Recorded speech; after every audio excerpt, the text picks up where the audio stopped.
सामल गांव में नमिता अपने बेटे और पति के साथ दूसरे घर में शिफ्ट हुई थी।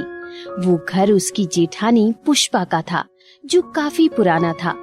पुष्पा और उसके पति की एक्सीडेंट में मौत हो गई और उसका बेटा नमन विदेश में पढ़ाई कर रहा था। उस घर में कुछ सामान पहले से ही मौजूद थे। उस दिन नमिता परेशान लग रही थी। क्या करूं?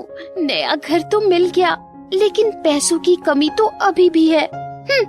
छोले भटूरे खाने का मन लग रहा था, लेकिन कुछ खरीदने के लिए पैसे ही नहीं है।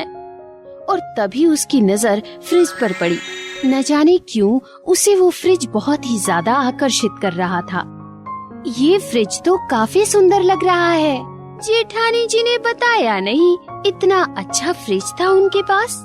और तभी फ्रिज का दरवाजा अपने आप खुल जाता है और खुलने पर वहाँ बहुत सारे फल और मिठाइयाँ दिखती हैं, जिसे देखकर नमिता के होश उड़ जाते हैं। हे भगवान, इतना सारा फल, फ्रूट और मिठाइयाँ मैंने तो अपनी जिंदगी में नहीं देखा। और तभी वो कुछ फल बाहर निकालती है और खाने लगती है। लेकिन मुझे तो छोले भटूरे खाने थे। काश इस फ्रिज में छोले भटूरे होते तो कितना अच्छा होता। और तभी फ्रिज में अपने आप ही छोले भटूरे आ जाते हैं, जिसे देखकर नमिता के होश उड़ जाते हैं। अरे ये कैसे हो सकता है? थोड़ी देर तक नमिता एकदम चुप खड़ी रहती है और सोचने लगती है।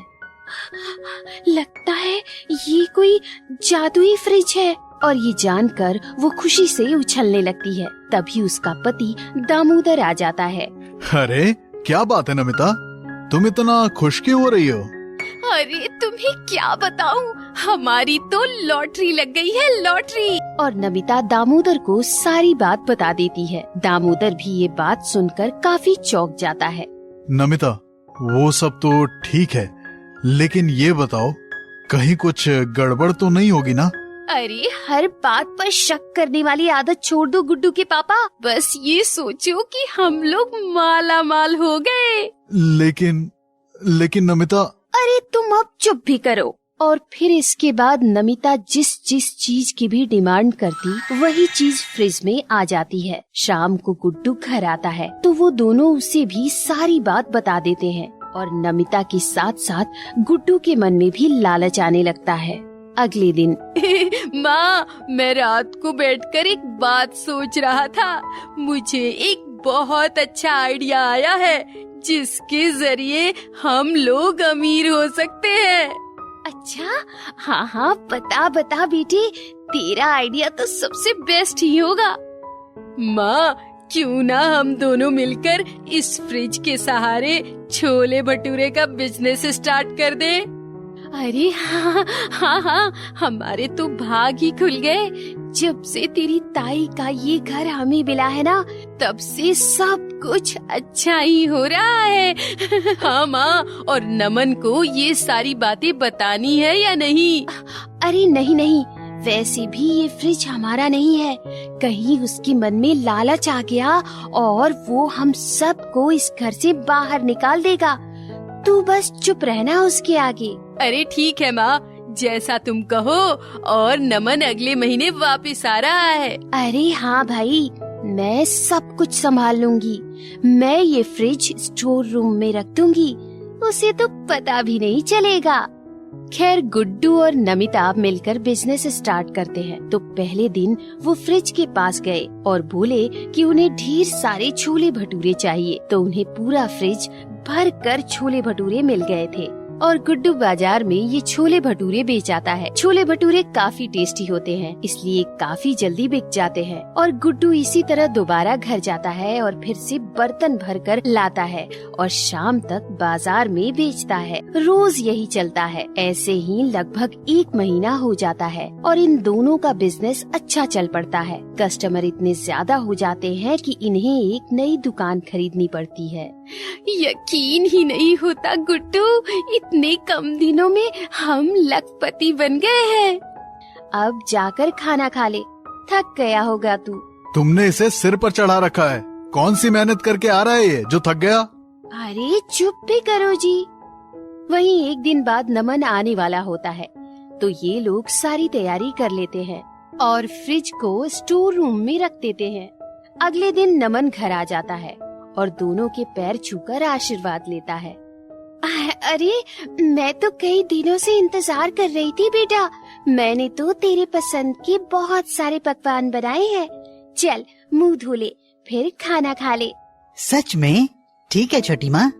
वहीं अगले दिन नमन जॉब ढूंढने बाहर चला जाता है। तभी जब नमिता फ्रिज के पास जाती है तो उसे वहाँ स्टोर रूम में एक पुरानी डायरी मिलती है।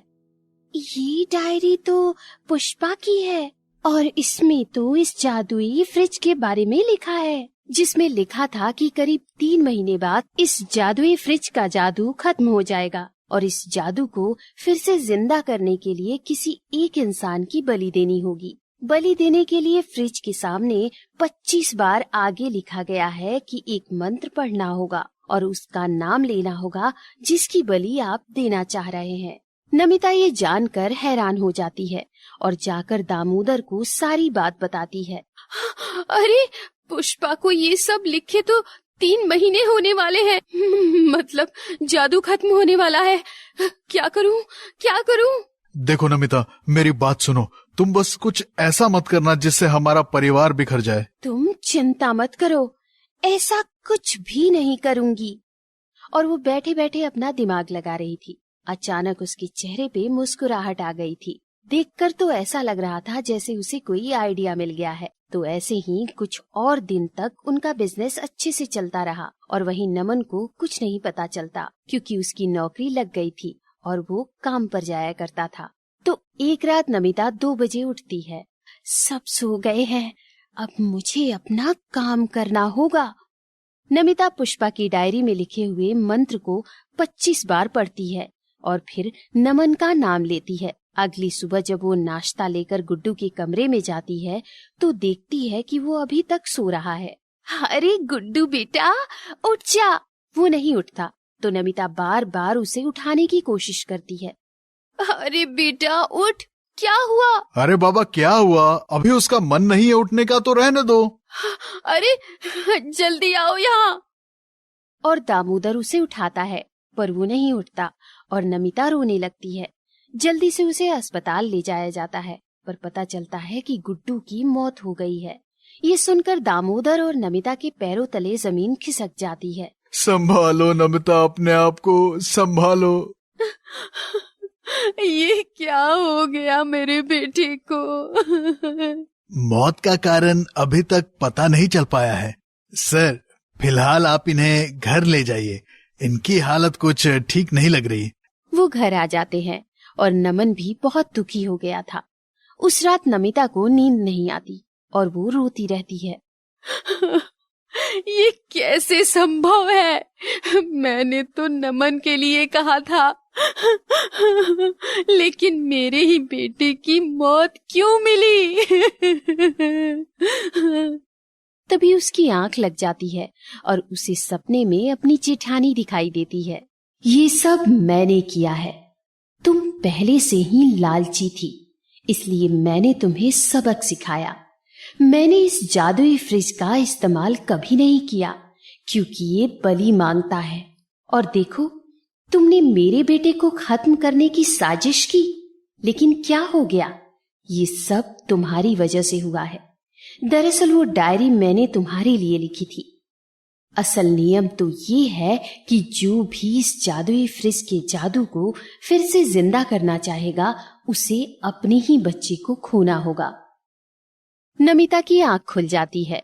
उसे अपनी गलती पर पछतावा होता है, लेकिन अब पछताने का क्या फायदा? जो होना था वो तो हो चुका था। हेलो दोस्तों, हमारे इस चैनल को सब्सक्राइब करने के लिए यहाँ क्लिक कीजिए। Thank you.